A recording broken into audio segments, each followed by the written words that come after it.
Lots of people, when they create a video, assume that if they just upload it to YouTube or put it onto their Facebook profile, that it will automatically get watched and shared by a large audience.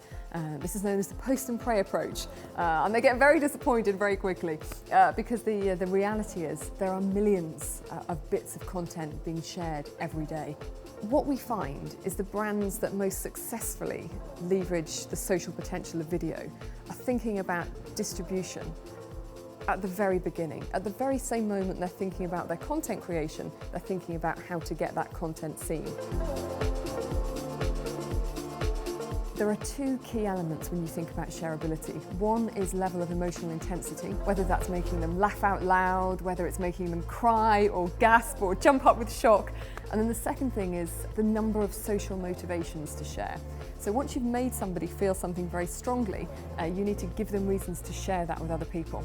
So when you are constructing an online video strategy, I would always start with your audience. Who are they? What kind of social motivations are going to work for that audience? And then what kind of formats? Are you going to reach them on mobile or laptop? It's astonishing to know that 44% of all video shares happen within the first 3 days of a video being uploaded. So if you're slow off the mark with your distribution strategy, it's never going to be that successful. Data can be brought to bear at all stages of the video strategy. So let's talk about objectives. Without clear objectives, it's going to be very difficult to know if you've been successful and measure it. One of the beauties of online video is it can be used across the whole funnel.